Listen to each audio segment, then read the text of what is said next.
I would just like to ask that with their wealth of information between the three of them, if we could get an idea of how and what is appropriate and how things go on the Constitution. Because my idea and all the organizations that I've ever belonged to, a lot of times long worded things and the way things are written and everything, I think that the Constitution becomes a little bit murky and muddy and a little thick with stuff.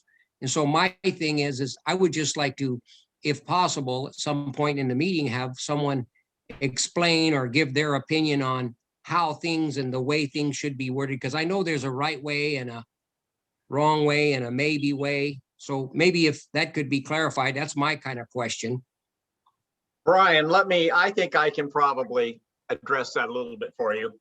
All law, whether it's here or a code section or a federal code section, a civil code section, a criminal code, no matter where you get law, this is law that you're operating by.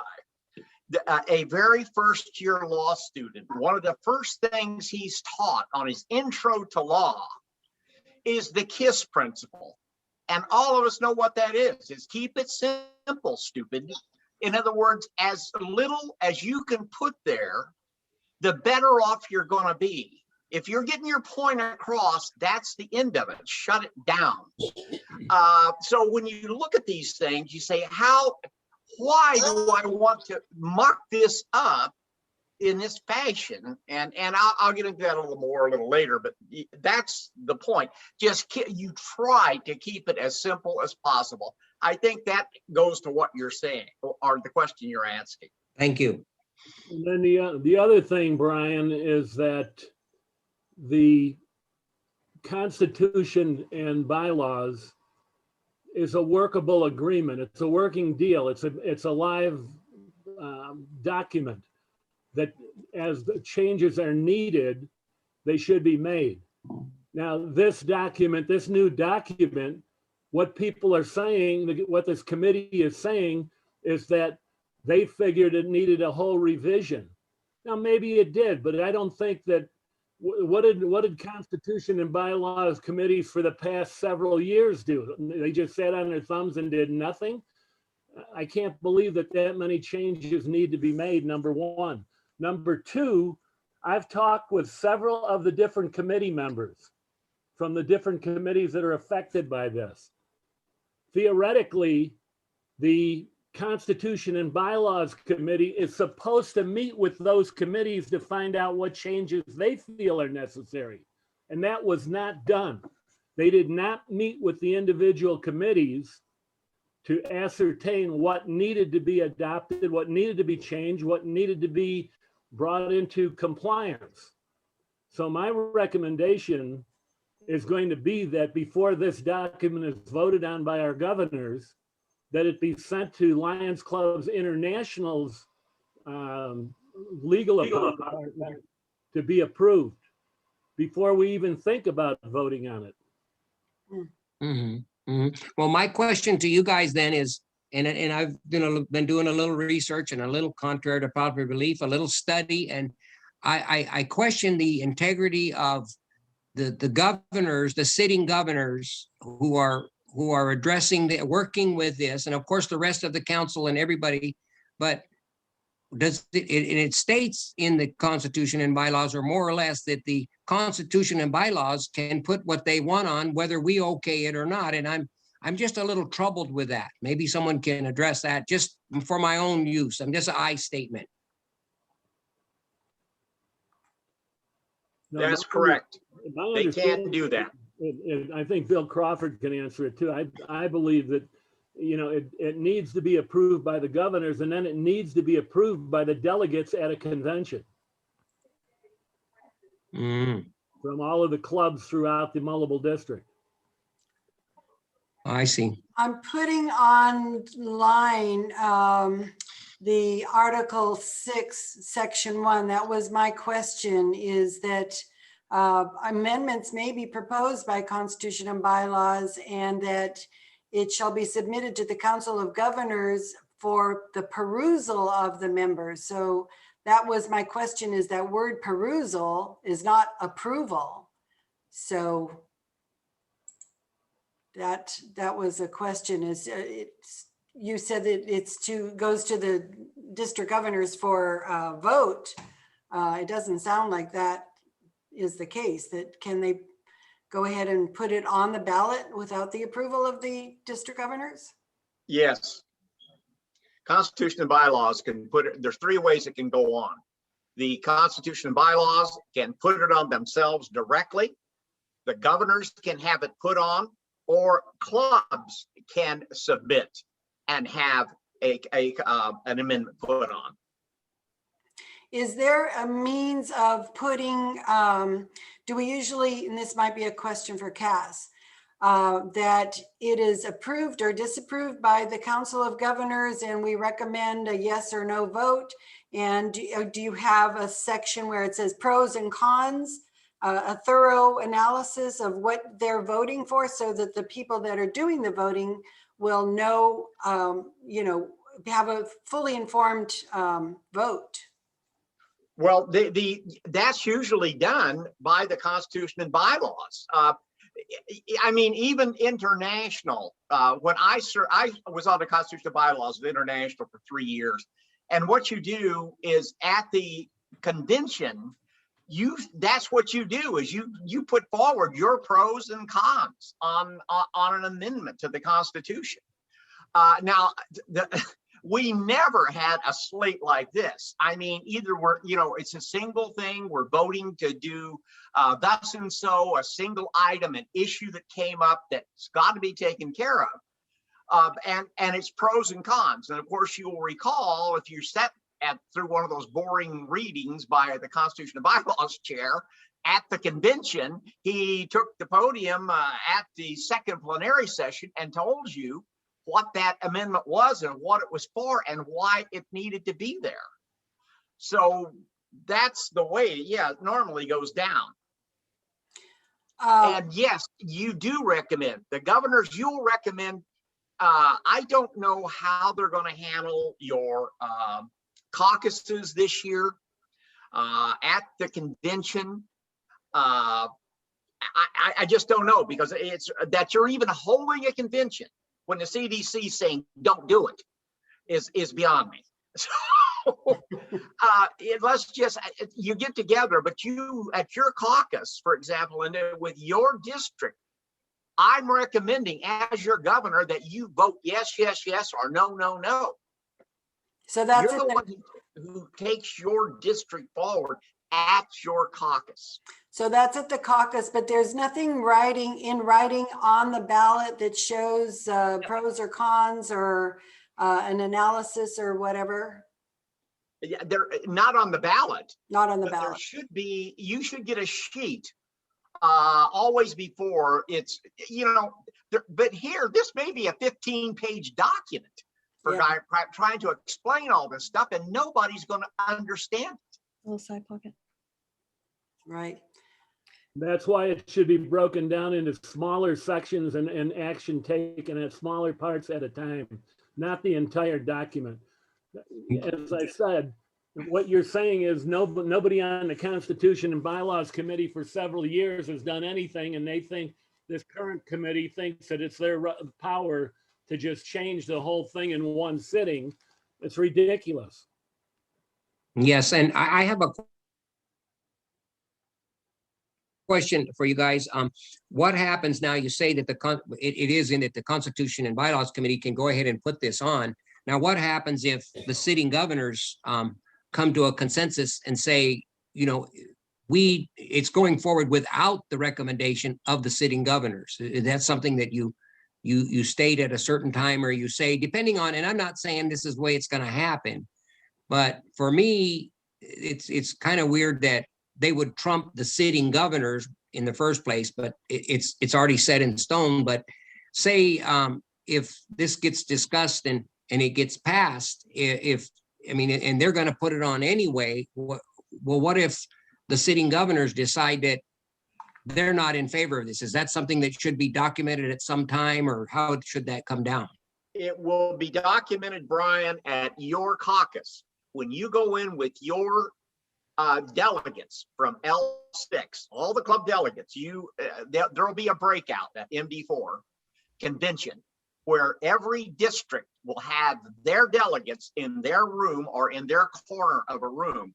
And at that's where you talk about who you're voting for, and constitutional amendments, which ones you're for. But you will clearly, if that's what you're going to do, is you as a district governor is going to stand up and say, the governors recommend a no vote, or just you individually may recommend the no vote. And that's where that comes down. Okay, thank you. Question, if I may, this is Fanny Chu, District 4C4. You know that when the ballot goes out, is it possible to have one short statement allowing the district governor, sitting district governor, and or the first and second district governor as a council to about they say they endorse or not recommended? Is it possible? Yes, the Constitution and bylaws can put that right on the informational ballot that comes out with the amendment itself. So you are saying, let me try to follow up on this also.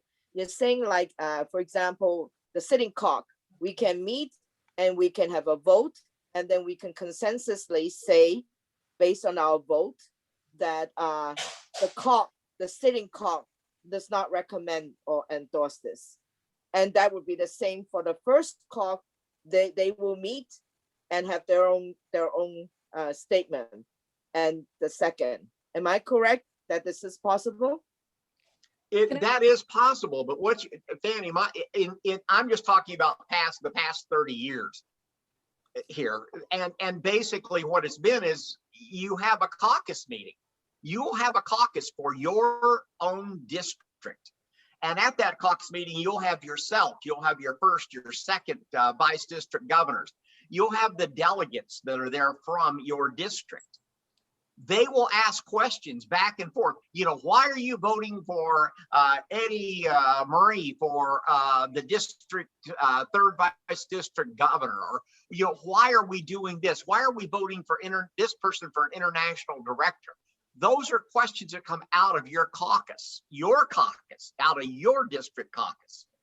And you will tell them at that point in time, yes, well, the council all met and the council unanimously agreed, or maybe they won't be unanimous. Maybe it'll be an 8-7 split that says, I want it, I don't want it.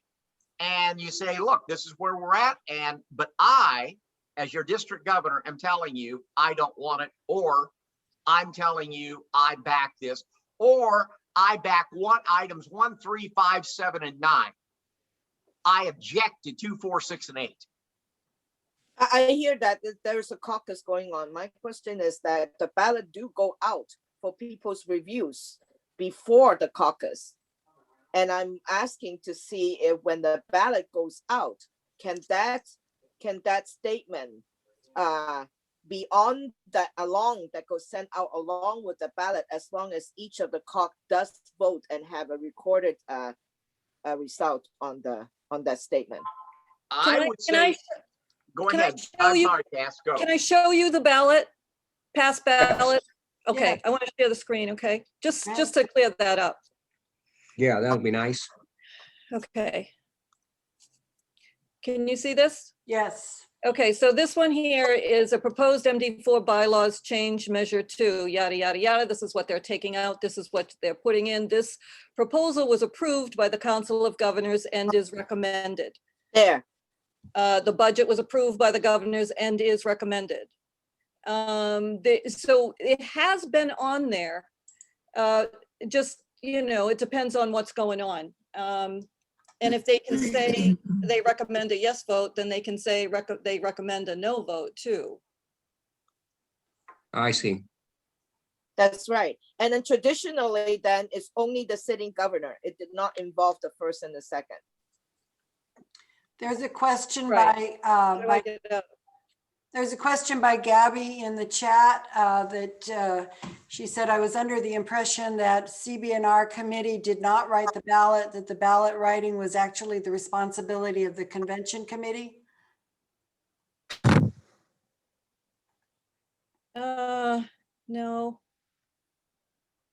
Actually, to be honest, I always write them.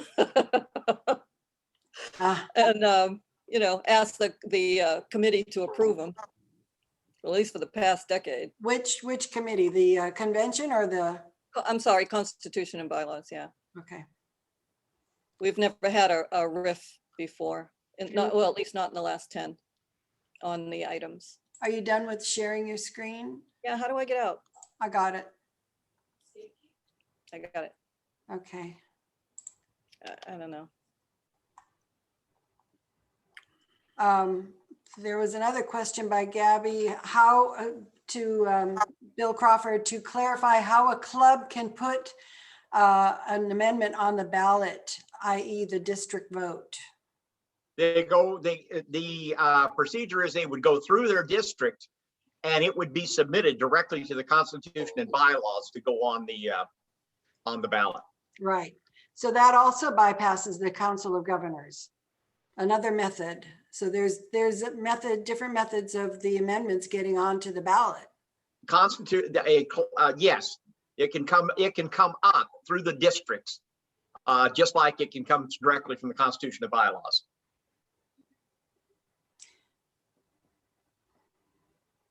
Okay. The only question I have is, what is the intent of trying to push 15 right now during a pandemic when our primary mission right now needs to be our clubs in our districts? We've got clubs right now that are basically closed the door on us for the last year, and we need to go pry those doors open. We need membership and service, not worrying about 15 different shalls and whys and we's. And all this time we're investing in Constitution and bylaws. That's just my feelings as a first coming in. Amen, Alan. Huh? Amen, Alan. Amen too. Ditto. Great point, Alan. Great point. It's But what is the intent? Does anybody know what the intent behind all this is? They only give one intent, and I don't have mine up on the screen, so I can't go there, but it goes with this amendments they're putting out. There's a statement of purpose, which is totally incorrect. It says the following would replace Article 1 through Article 5 of the current MD4 Constitution and would align it with those articles of LCI, Standard Multiple District. No, you don't align with LCI's multiple district. That's simply a sample that someone can use, a multiple district that has no Constitution and bylaws. They can go in and take it and use whatever they want. But we're an old multiple. We've had these around for 60, 70 years, for criminy sakes. They've been amended, worked on, massaged back and forth to get you where they are now. And we don't have to come in compliance with anything that is put together. It was written, in fact, when I was the chair of the International Constitution and Bylaws. Bill, I'll agree with you that we don't have to be, I'll agree with you that we don't have to be in alignment with it. However, I think that you've missed the other 13 purposes of intent, or the intent. Each one has got its own statement. There's not just one statement. You're just reading the statement from number one, the proposed amendment number 1. Each proposed amendment has got a different statement. And you and I think Larry or Bill Iannacone referred to it as one document. I think there's 15, or when I was reading it, there was 13 different proposed amendments, and each one has its own statement of purpose. And it's way too much to be trying to deal with in a pandemic year with all of the other Well, things we've got. you know, I know you guys think that there's, you know, some of us got locked up and started reading and looking at things. We all handled the pandemic differently.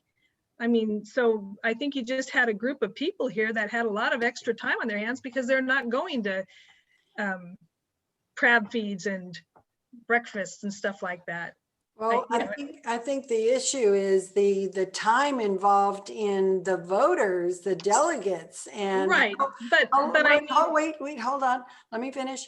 and the delegates absorbing all of this without taking I mean, it's taken us, Right. how long it's taken us to Right, absorb it. but I guess my point is that, I mean, here you guys are referring to it as one document. That's what I've heard from everybody else, It which is one. implies to me that it hasn't been read by any of them yet, because it is 13 when I read it, different proposed amendments, and each one has a different purpose. It's. Please read to me Go ahead. your purpose. A point. I'm sitting here looking at your document. Tell me your purpose for, let's go to the next purpose. Go ahead, give me your next purpose. I've got one. Okay, go to the end of that amendment, and when you see number 2, and they are labeled across the bottom, you'll see that the first thing is that there's another statement of purpose. For example, removing the lionesses, it's just because when it was voted on last year, it wasn't voted in and out, it was just voted in. And so it says it's just in there to take it out.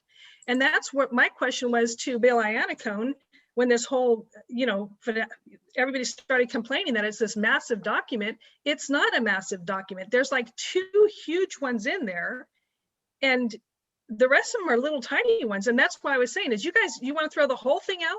Why don't you pick which ones are viable in your opinion? And you're saying it's all or nothing. I have no buy-in. I did do a lot of typing, but I don't believe in every single one of them. However, some of them I think have some legitimacy. I see, Bill, you're reading them now. I think that's what all of us are looking for. And we've asked, give me your true purpose and why it's got to be done. So does anybody have the full document and able to share it? I can't. I can't. I've got it set in here. I have it in my hands right here. Okay, I can't go share. to the like the 6th page, and you'll see that it's a whole new. It starts all over again. There's like 5 pages. The first one that you see is the biggest one, and they are all in order the way the Constitution and bylaw reads. And the second one starts, if you look across the bottom, they're labeled differently across the bottom. The first one is like 3 or 4 pages long, but then it's got a different label and it starts with a new purpose. I would like to say, I'd like to say just something, as far as Lioness goes, at the Visalia Convention last year, the ballot said that Lioness would be removed at the end of this year. And I brought that up to numerous people that count. So that's the moot. That doesn't even belong in there. That's already been done. So I read something different. So I mean, if that can be proven, then it's out. But okay, so I'm looking at number 2, the presentation number 2. The statement of purpose is to change Article 6, Section 2, in the 3rd sentence to clarify the meaning of written ballot, because there was some discussion that nobody knew that a written ballot meant that it was secret, because they wanted to change it to secret. And it says that Robert rules apply. So they're changing, quote unquote, written ballot. They're taking it out and changing it to secret ballot and majority vote, because there was some confusion as to what a majority vote was, as opposed to whatever, all these other things. The third one is presentation number 3, the protocol chairperson's duties. Those are, again, the officers should be listed normally in the Constitution. And I have read many constitutions and I've written a couple of them myself. So normally the officers of a corporation are listed in the Constitution and their duties are listed in the bylaws. The Constitution is usually more difficult to change with a 2/3 vote as opposed to a majority. But that's why the protocol was stuck into here. It was just to make it so that the officer existed. Number 4. Gabby, hold on. So what it doesn't say is that the protocol chair and their duties and the description and everything already exists in the policy and procedures and the convention manual. Correct. And then, Don't interrupt, Gabby, wait, and I'm not hold here to- on. one at a time. Hold on, one at a time, please. Cass has the floor. Thank you. Then what's not being said is that right now it's the current ID, and if there isn't one, the sitting ID. I suggested then just put a line in there that says, if for any reason in the event the ID or immediate past cannot perform their duties or declines them, then the governors can choose someone, because the intent is now that Ken Ibera gets in as ID and he gets sidelined, sitting on the side while some lion that the council decides to put in his place is rubbing shoulders with the international guest when they come. And, Right. and so Ken- do you think that's right? Well, okay, so my point is not to defend these individually because I do not agree or disagree with them individually. I'm just bringing them up to you individually right now. There are some that I don't agree with. That one I'd have to have a side conversation with you on. I think that it may be overkill on this one because of the length of it. However, it was the way it was written in the International's suggested thing. So Like number 4 takes, I mean, I'm just saying, I think I'm addressing Bill Crawford's question about on the purposes right now. I can stop, but I've got the purposes of all of them up here. yeah, Well, so no, what is the purpose of I've that? read all that you're saying. Mm-hmm. Why are you bringing these things out of the policy and procedures manual, putting it into the Constitution? Why? Okay. Yeah, okay. that's my question. Okay, so I'm going to assume that you say why. I mean, first off, I did not write them. Well, I not typed them. you. Okay. Yeah, no, I'm not looking at So, anybody in particular I know. here. What I'm saying is that That's all okay. of a sudden, we Right. spent 15 years ago hours taking them out understand. of here and putting them into a policy and procedures manual. I And understand. now they're coming back. Well, okay, but I guess my point to my interrupting is that you and Bill Iannacone and a couple of other people have been referring to this as a document, a single document, like we're trying to throw all this in at one time. When I say we, the household. Anyways, it's not, it's 15 different ones, or I've got 13. I don't know where the rest of them are. Different amendments. And it's like I asked Bill Iannacone, well, which one do you want thrown out? Which one? But you guys don't seem, you just want them all thrown out. And I think that No. when you're trying to negotiate, when you're trying to negotiate, you have to actually say, let's discuss this one. We don't want it, as opposed to all. And I mean, there should be something to vote on. And I think that in general, from my understanding, and I could be wrong because I am only privy to one person's conversation when he's here, is that nobody's actually called up and said, let's go over number 1. You know, Gabby, can I interrupt for a minute?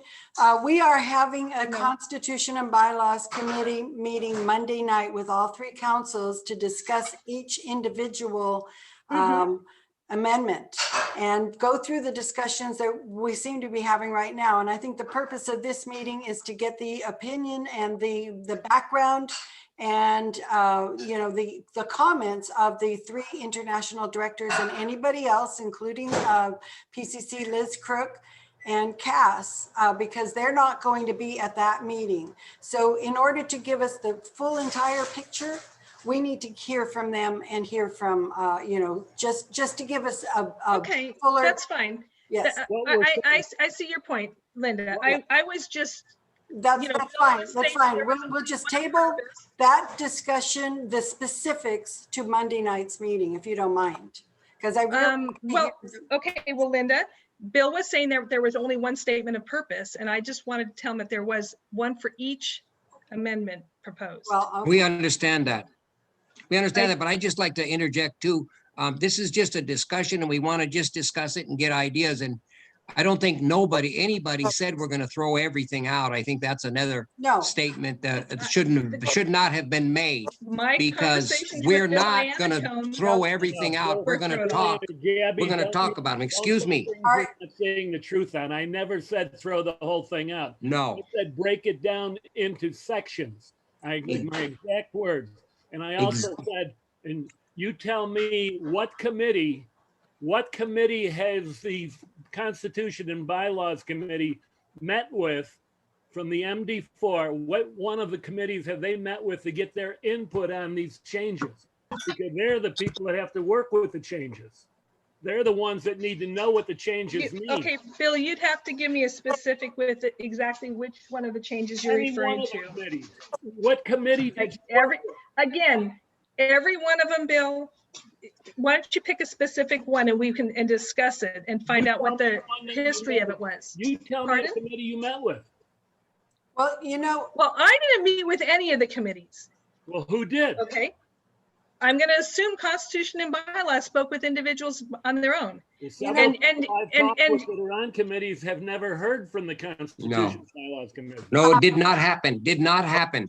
You know, I asked, No, did not happen. I did ask if we could invite the past international directors and anybody else, or at least, you know, for their commentary at our meetings with the specific amendments on, and it's broken down into 3 meetings. So specifically, but I was advised that it was just for the council. So that's why this meeting is called, so that we can hear their point of view and be fully informed when we And- go to these 3 meetings. That's my whole point of organizing this. Well, the only thing that I've heard so far is that they're against them all and that they don't have any recommendation. You know, we are Well, willing, I don't think so. no. No, our council is no. willing No, to listen, nobody but- said that. So please do But not. we- Abby make hears that what way. she wants to hear. Yeah, And yeah, we we think- shouldn't make you know things up what, because nobody also? said that. No, that's what I've heard. And I No, will shut up now and I will listen to you Good. discuss it more. Thank you. Bill, I think Thank I you. pointed out that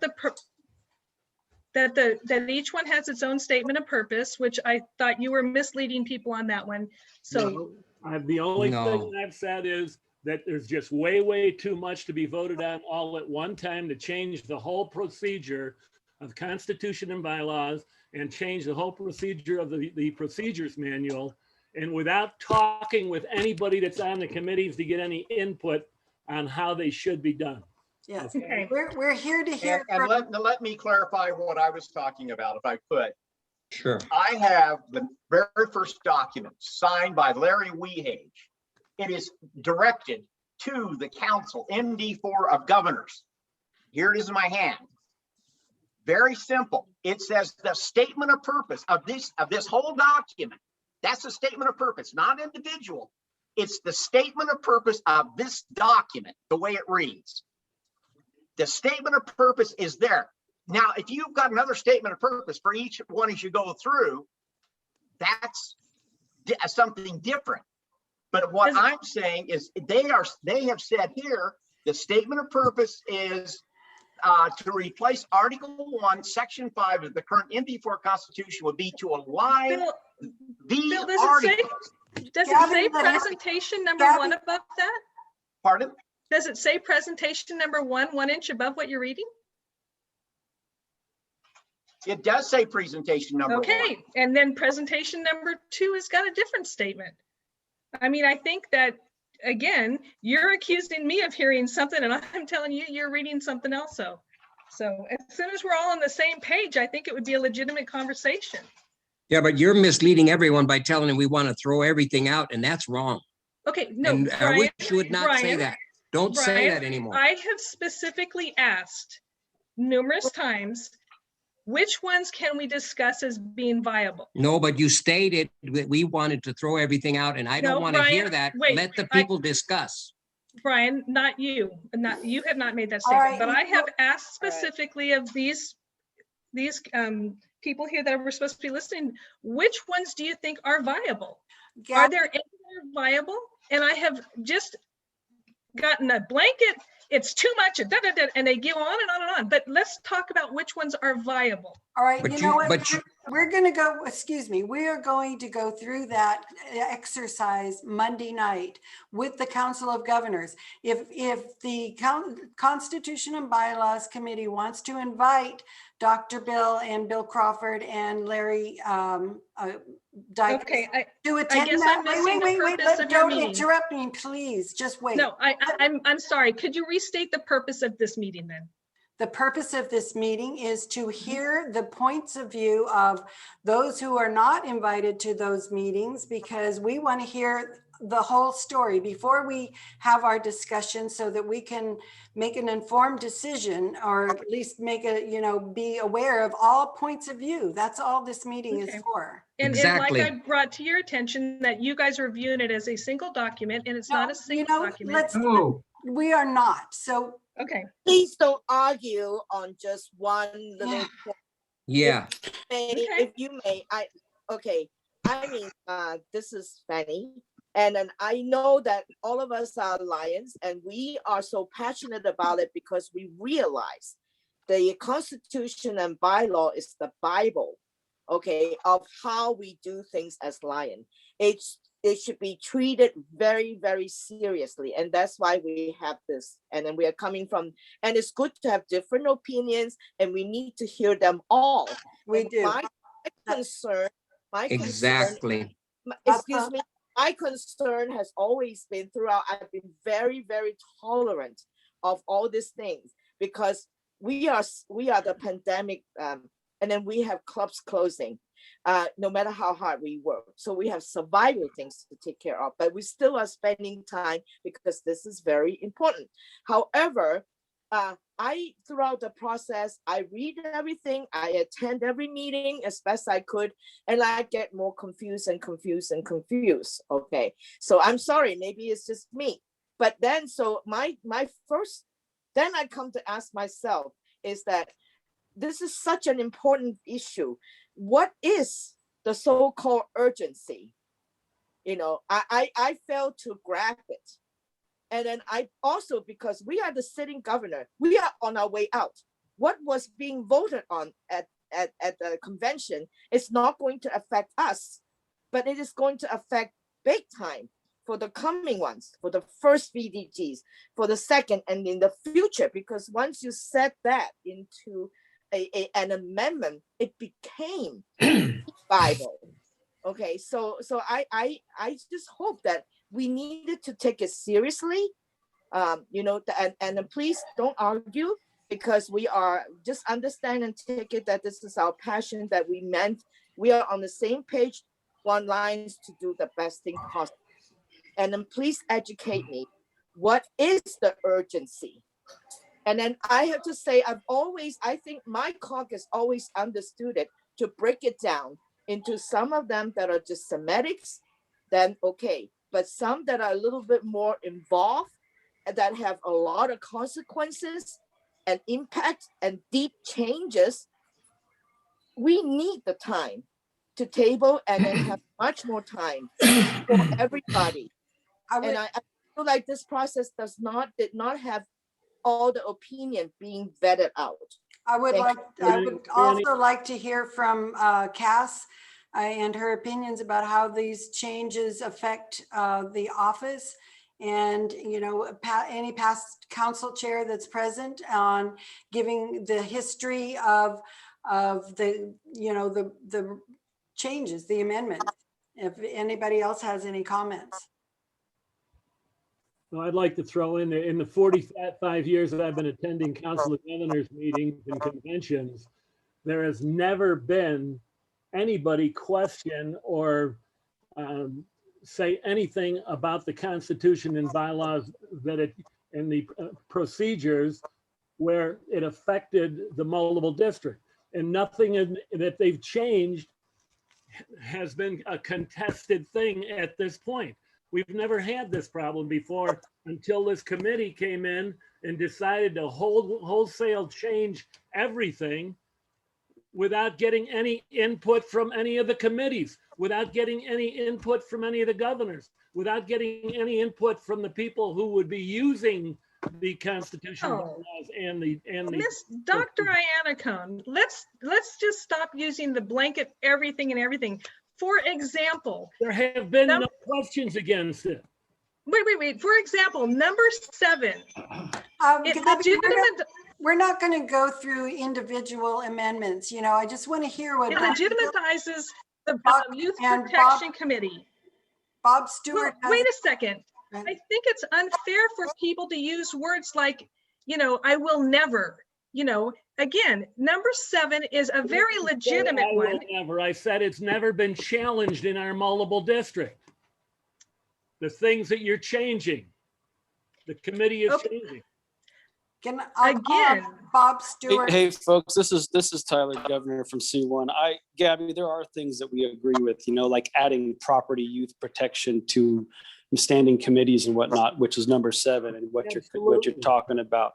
But the things that we don't understand are, say, presentation number 5 or 11 or 13, where it talks about finances and the multiple district 4 and personnel committee adding performance and oversight of the business and termination and evaluation, all these other things in there, when there's an annual turnover of Right, the but Council of Tyler- Governors, and that has never been an issue prior to this, as well as number 13.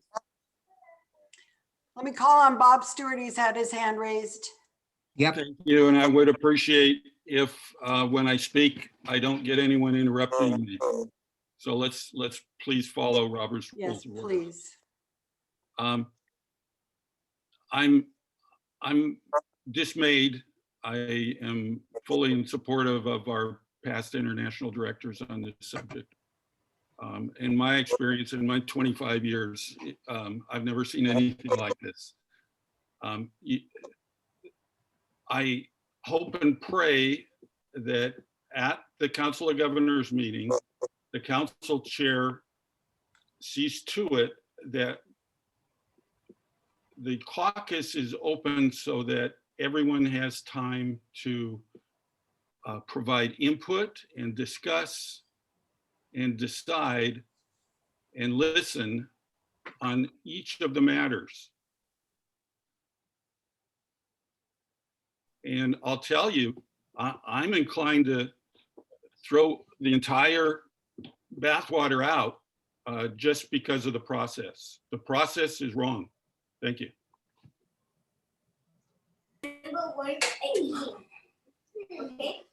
Any other, Miguel has your hand raised.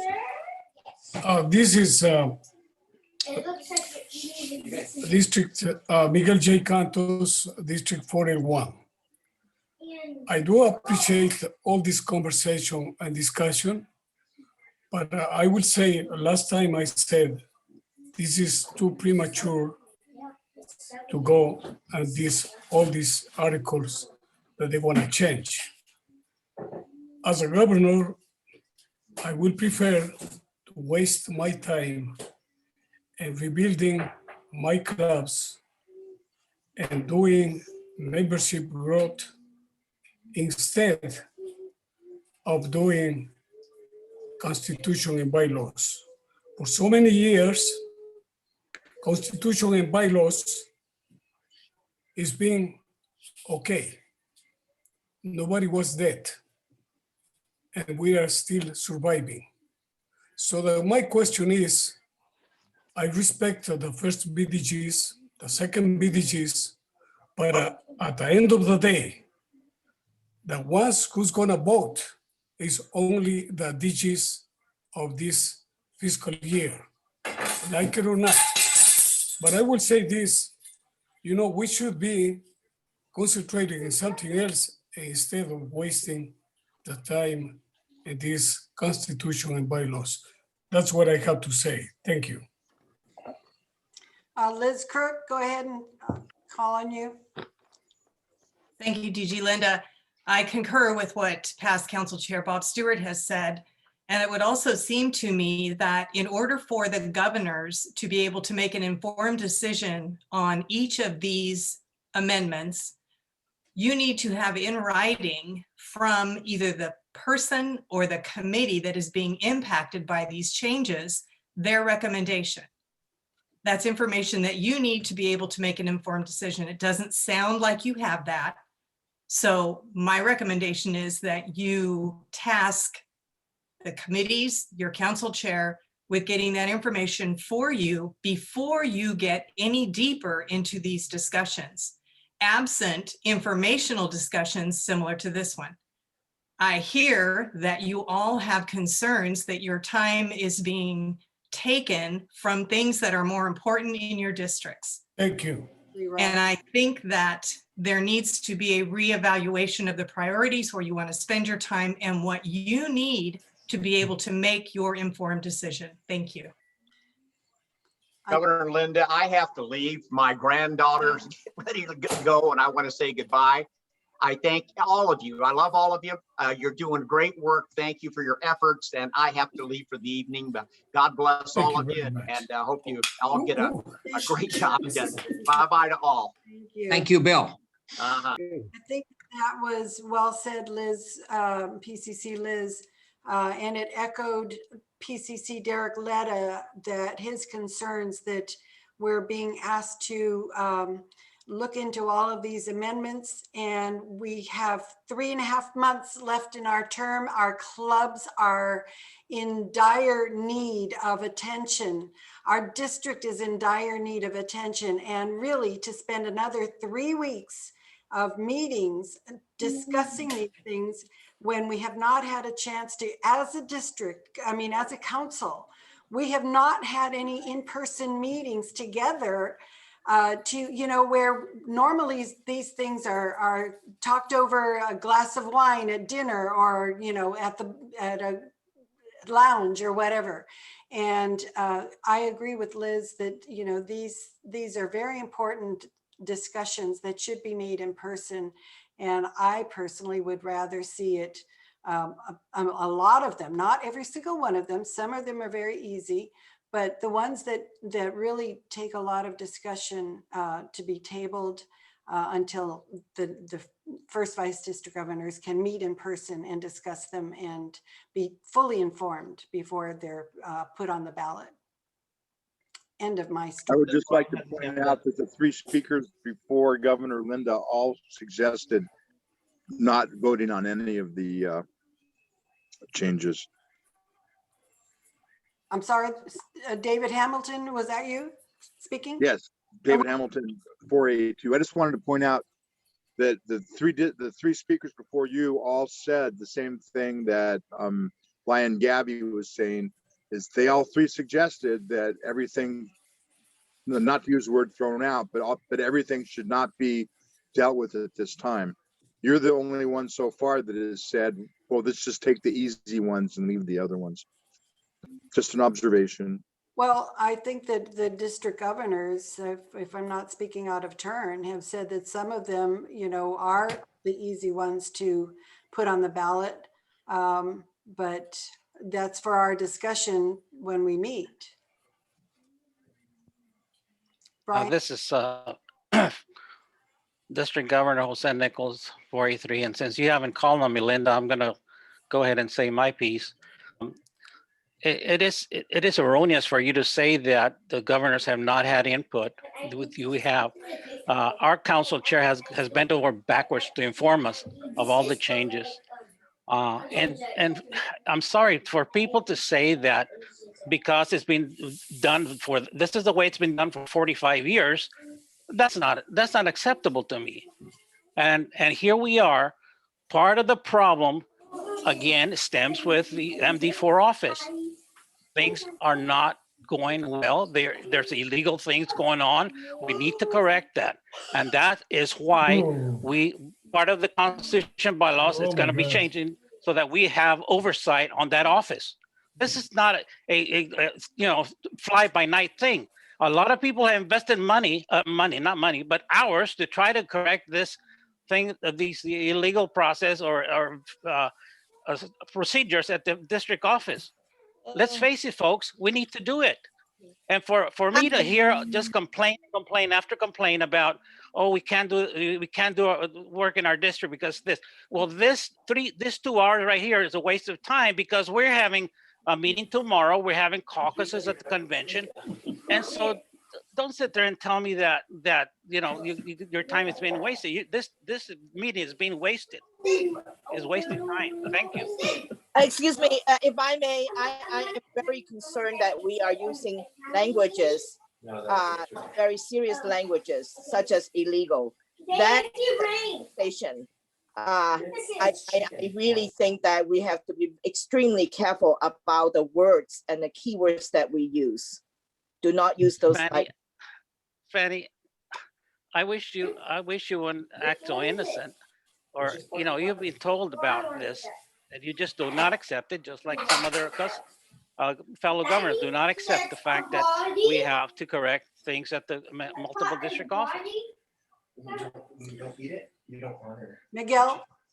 I don't think we should say something without any proof that that they are doing illegally things and MD4.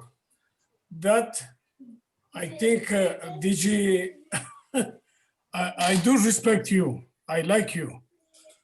But you should apologize because this lady right there, Cascara, she has been doing amazing job. And that is not okay to say you've been doing illegally all this time. Please don't say that. Can I, I Well, don't care, and it's not right. It's Governor not Miguel, right. gentlemen, I'm Governor sorry. Miguel, gentlemen, I'm I, sorry. re- gentlemen, I wait, respect it too, but you are wrong. Yeah, with all due respect, you're wrong. I'm You're sorry. just not aware. So Can I respectfully request that we get back on topic here? And Woody Hugh has his hand raised. I'm sorry, I'm following the same train of thought. I understand what Jose is talking about, but I thought that was resolved when we completed the vote on compliance issue. So let's get past that. And we're talking about Constitution, way beyond compliance issue. So let's get off of that subject and Yes, take the business of what we're dealing with now. Thank you. I'm going to call on Brian Clapper. He's got his hands.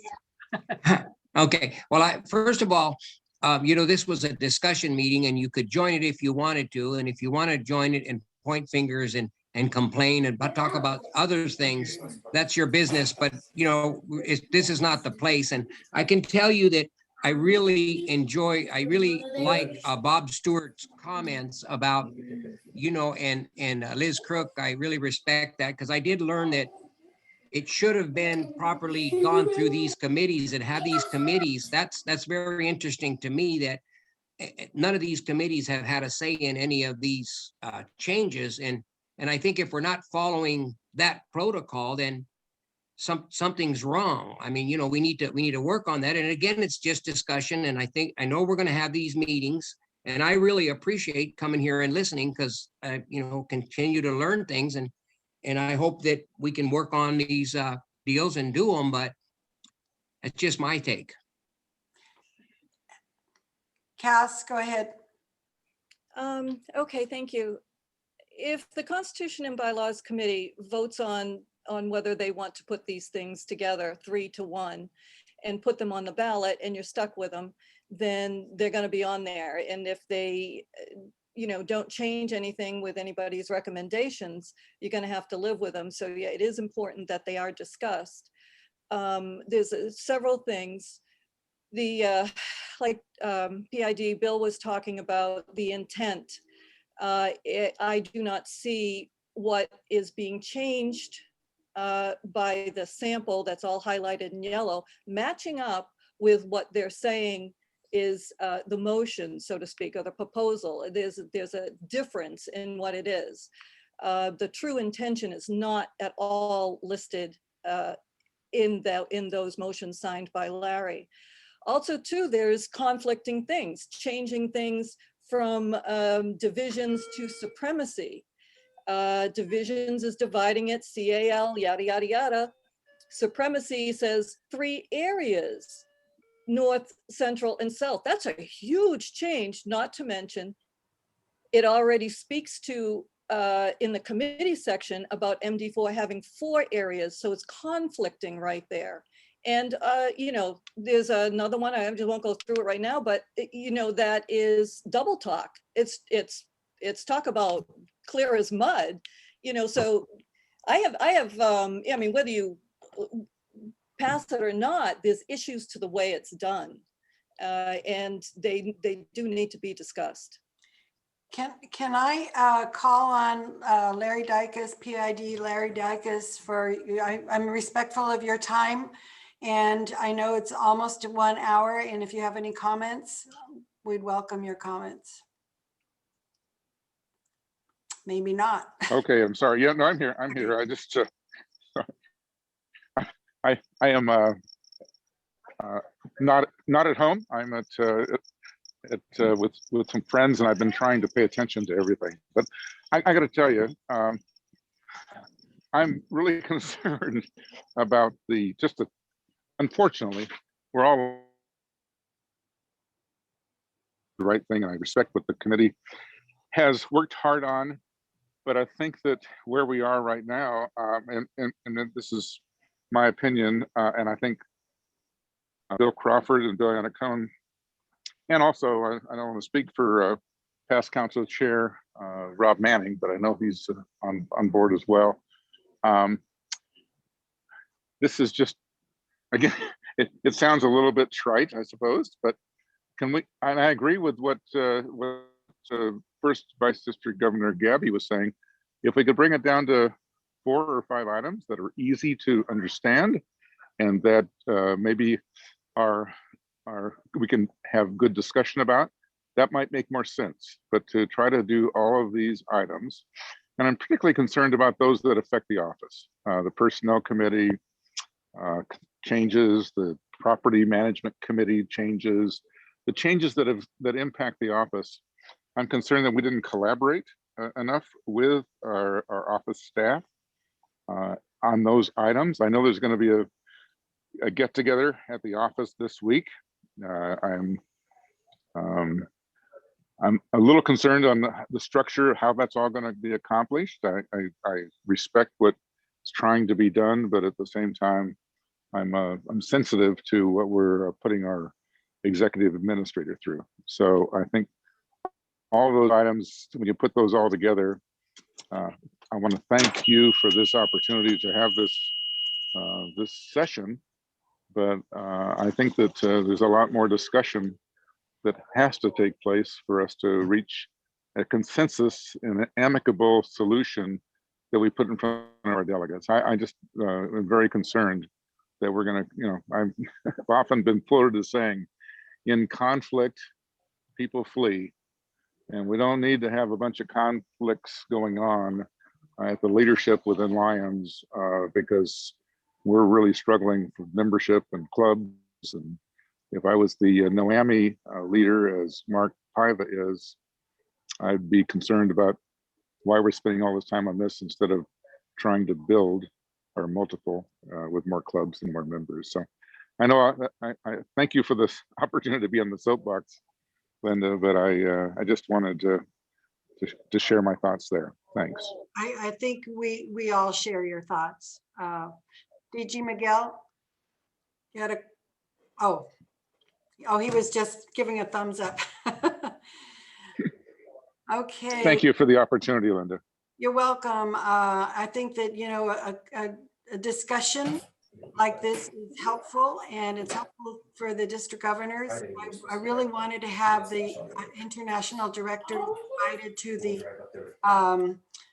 discussion of the specific items so that we could get their input, but it was told me that it was just for the Council of Governors, and so that's why this meeting was called, is so that we would all have the full picture and information. So, is there anything else? Any other comments or? 3 days. Oh, I know that it would have been Monday by then. So yeah. Linda, this is PD District Governor Linda. This is Donna Prince. I put my comments in the chat box. Okay. All right. Thank you so much. This is being recorded, and also the comments will be available for anybody who is interested in this hour-long meeting. If there's anything else by anybody? No? Thank you, Linda, for putting this together. Yeah, I'd just like to say, Linda, thank you very much, Linda, for doing this. And it was very informative and a great discussion. And thank you, Mr. Dr. Anacon, and everybody that came. Thank you very much. Yes. All right. Have a good evening. The rest of Good night all. Good night.